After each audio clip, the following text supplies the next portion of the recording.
Hi, I'm Mike Auerbach. I'm the editor-in-chief of American Pharmaceutical Review here at Interfex 2025 in the Emerson booth.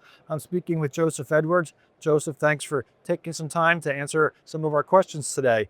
Can you tell us what key factors should be considered when measuring critical process parameters?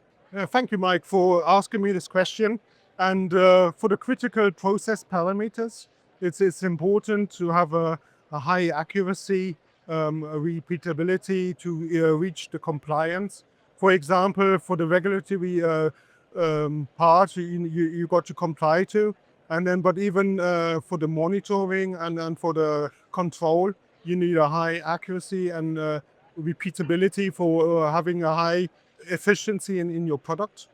Can you tell us about what Emerson offers for bioreactor applications and how they help to ensure compliance with regulations?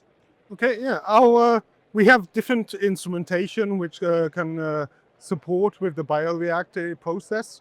For example, our micromotion underneath the Emerson brand is a high accurate Coriolis mass flow meter. It measures the mass flow highly accurately, the density, and even the temperature.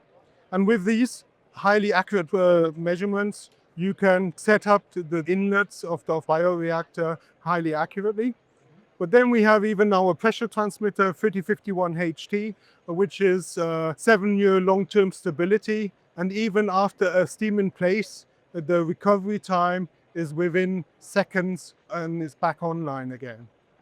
And then we even have our level devices, non-contact and radar, with a high accurate measurement to control the level within the bioreactor. Joseph, how are Emerson's advancements in diagnostics helping companies meet their needs for overall equipment effectiveness and improving applications? So our diagnostics in our devices help the customers, for example, smart meter verification in our Coriolis. It verifies if the meter is healthy, is within specifications.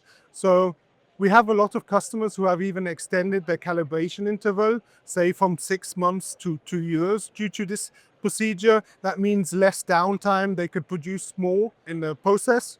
But even there, it can be done in the background, so continuously monitoring, showing that when if it shifts from the calibration, then they can directly stop the process instead of losing the batch.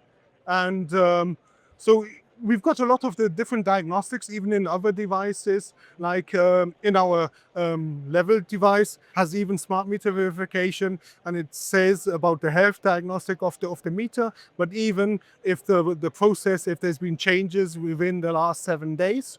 And this helps to do predictive maintenance, and you have then even less downtime. Joseph, thank you so much for taking some time today to answer all of our questions. If people are interested in finding out more details, where can they go to learn more? Customers can go on our emerson.com/life science measurement part, and there they will see all the information on what products we can do in the life science industry. And there's even a chat function if you have questions or if you're requesting a quote or anything like that.